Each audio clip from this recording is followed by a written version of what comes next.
Treat others as you would want to be treated. How I offended a shop attendant in public. It should have been 2019 or 2020. I was working in a new town. I had visited that town, I think, thrice or something for recreation purposes. I had never ever lived in that town or stayed in that town. I got transferred to that town for work, so I was now living in that town. One of my favorite relishes is fish, be it dry, fresh. The only fish that I don't like are the small fishes, the carpenters. Those I don't like, actually. I even used to have skin reactions, and sometimes when I eat it, I would puke. So I only like big fish, dry or fresh. I think I've also tried to eat the fresh carpenter before, but the medium ones, not the small ones.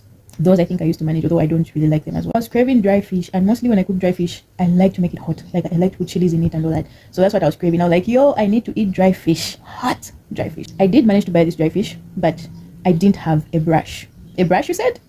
You don't understand? Okay. So when my guardian used to teach us how to cook and all that, she taught us that we were supposed to clean dry fish in warm water using a brush. So I remember at that time, the brush that we had at home, it wasn't a shoe brush, no. It was like a hairbrush. You know the way a hairbrush is, but it had bristles of a shoe brush. You understand? So it was like, it had a wooden handle and it had bristles for a shoe brush, but it was in a shape or a form of a hairbrush. You don't understand still? Okay. That was a Chinese shop that I went to. So I went all around that Chinese shop. I went aisle to aisle and I didn't find any brush that I was looking for. I'll just call it a fish brush. I didn't find that fish brush.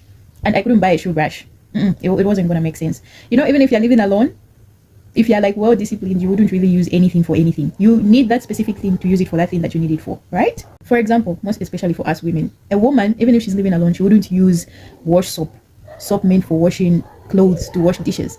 She would strive even if she didn't have the money to buy the dishwasher. So that's what I mean, okay? I wasn't gonna buy a shoe brush or a toothbrush to clean my fish. I just had to find that brush, okay?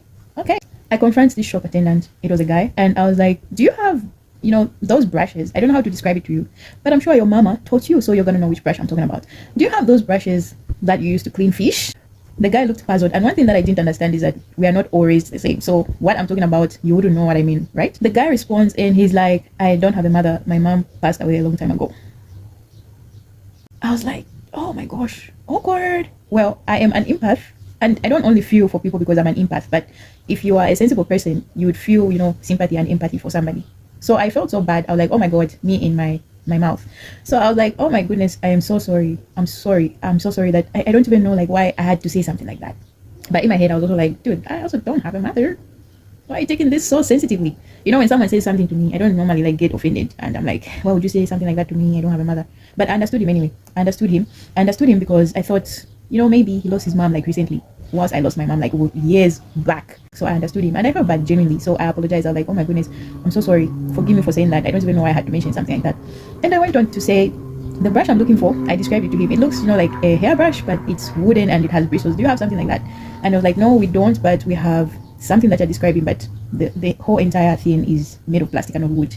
So I ended up buying a brush. I actually found the brush, but instead of it having wood, it was made out of plastic. And I bought that brush and it actually worked well. So what lesson are we learning from this story? So the lesson that I learned is that you should really be like careful when you're talking to someone. Most especially for people, you know, that have lost things or most especially for people that have lost things or people that have lost people.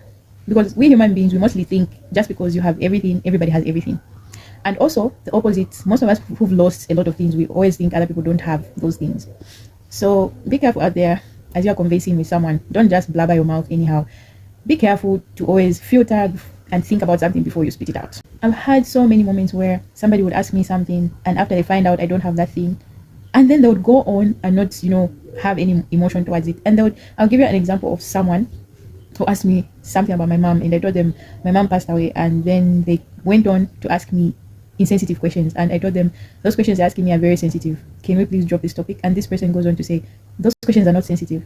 And I just had to compose myself. I had to stay mature and I had to stay professional. But I was gonna kill a bash, I'm telling you.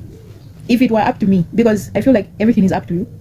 If you want, you can go crazy. If you want, you can compose yourself. So I always choose to compose myself and to stay mature and to stay sane. But if I wanted to go insane, I was gonna kill a bash, I'm telling you. But in this moment, I learned that I should always filter and I should always think before I speak. And I should always think before I spit something out, like, how is this person gonna feel if I say it? Because these things are very sweet if it's you doing them. You would say things to somebody and it wouldn't have an impact on you because it's you saying these things, not until someone says them to you, or not until this person does those things to you.